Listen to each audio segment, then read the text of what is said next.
మీరు రియల్ లైఫ్‌లో ఎవరినైతే బాగా ఇష్టపడతారో వాళ్ళని ట్రైలర్‌లో చూసినట్టే అనిపించింది నాకు. ఒకటి మీ నాన్నగారు, రెండోది హను రాఘోపుడి గారు, మూడోది పవన్ కళ్యాణ్ గారు.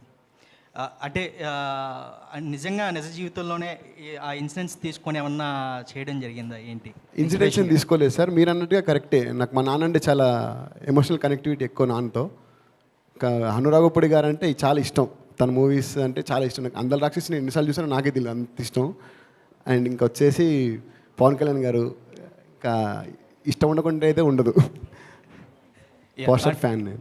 అండ్ ప్రొడ్యూసర్ గారు, సార్ ఇనిషియల్లో పెద్ద మ్యూజిక్ డైరెక్టర్ అనుకొని కొత్త మ్యూజిక్ డైరెక్టర్తో వెళ్ళడానికి రీజన్ ఏంటి? మీరు అడిగిన కరెక్ట్ అండి. డైరెక్టర్ గారు ఆకాష్ రెడ్డి కథ చెప్పినప్పుడు చాలా బాగా నచ్చింది. కొత్త పెద్ద మ్యూజిక్ డైరెక్టర్ వెళ్దామని చెప్పేసి ప్రపోజ్ చేస్తే ఇతను ఒక ట్యూన్ చేయించుకొని విత్ ఇన్ వీక్లో నా దగ్గరకు వచ్చారు. పెట్టి మంచి సౌండ్ పెట్టి వినిపించారు. I felt very very happy. చాలా ఫ్రెష్గా ఉంది, ప్లెజెంట్గా ఉంది. ఎందుకంటే పర్సనల్గా నేను పెద్ద పెద్ద డ్రమ్స్ గోల ఉండేటట్టు నాకు ఇంట్రెస్ట్ ఉండదు. సో ఆయనకు ఏం చెప్పారంటే, మురారి గారని మీకు అందరికీ తెలిసి ఉంటుంది, నిర్మాత గారు, పెద్ద నిర్మాత గారు. ఆయన ప్రతి మూవీలో బ్లాక్ బస్టర్ ఉంటాయి మ్యూజిక్. సో అలాంటి మ్యూజిక్ నాకు కావాలని చెప్పాను ఈయనకి. సో అదే విధంగా ఇచ్చినారని నేను నమ్ముతున్నాను.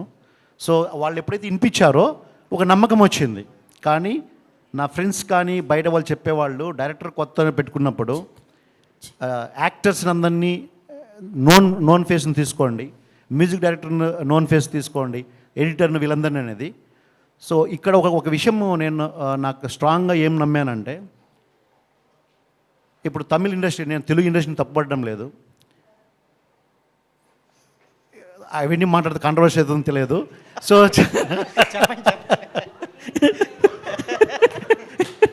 సో మనం చూస్తే చిన్న చిన్న పిల్లకాయలు తమిళ ఇండస్ట్రీలో టాప్ డైరెక్టర్ అయిపోయి వాళ్ళు they are ruling even Bollywood also. Of course మన తెలుగు డైరెక్టర్లు అనేది వరల్డ్ వైజ్ మూవీ అంటే ఏందనేది ఒక క్రియేట్ చేశారు, నో డౌట్ అబౌట్ ఇట్. కాకపోతే ఈ కొత్త టాలెంట్ అనేది మన దగ్గర నుంచి వస్తుంది. కాకపోతే పక్క తమిళ ఇండస్ట్రీ చూస్తే చాలా చిన్న చిన్న పిల్లకాయలు వస్తుంటారు.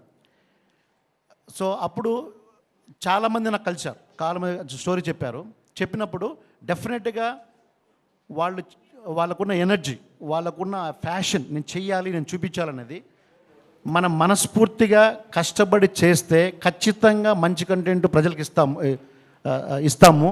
ఇస్తగిన వాళ్ళు ఆదరిస్తారని ఒక నమ్మకం ఉన్నది. బట్ అఫ్ కోర్స్ మీరు చెప్పినట్టు there are other factors, business అని, రిలీజ్, ఇవన్నీ చాలా ఉంటాయి రిస్క్లు. సో మేము ఎంత కష్టపడి చేసినామో, ఎంత ఇష్టంగా చేశామో, అంతే విధంగా మాకు ఈ దిల్ రాజు గారు సపోర్ట్ వచ్చింది. దానివల్ల we are able to release without any major hurdles. ఇందాక ఇది క్వశ్చన్ కాదండి, ఇందాక మర్చిపోయాను. ఈ టెన్షన్లో ఫస్ట్ టైం ఇట్లా మీడియా ఫేస్ చేయడము.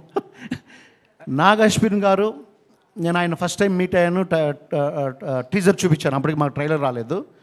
చాలా బాగా నచ్చింది ఆయనకు. మాకు చెప్పారు మ్యూజిక్ ఫ్రెష్గా ఉంది, బాగా యాక్టర్స్ అందరూ కొత్త వాళ్ళు అంటున్నావు, వాళ్ళ కొత్త వాళ్ళు కాకుండా బాగా చేశారని చెప్పారు. మళ్ళీ ఇక్కడికి వచ్చిన తర్వాత మళ్ళీ కాల్ చేశాను, సార్ మీరు ఈవెంట్కి రావాలి అని. చేస్తే ఆయన చాలా బిజీగా ఉన్నారు, మీకు తెలియదు ఏముంది. సో వెంటనే ఏమనంటే, సరే నువ్వు రా, నేను ఉన్న ప్లేస్కి బయట ఇస్తా అన్నాడు. బయట ఇచ్చాడు. మళ్ళీ ట్రైలర్ చూసి ఆయన కామెంట్స్ ఇచ్చాడు. మా టీం వర్క్ చేస్తుంది ట్విట్టర్లో, ఇన్స్టాగ్రామ్లో పెట్టడానికి. సో అగైన్ ఆయనకు I thank you very much. మేమందరం unknown, but still industry people are whomever I reached, highly positive, and they're approachable and guiding me.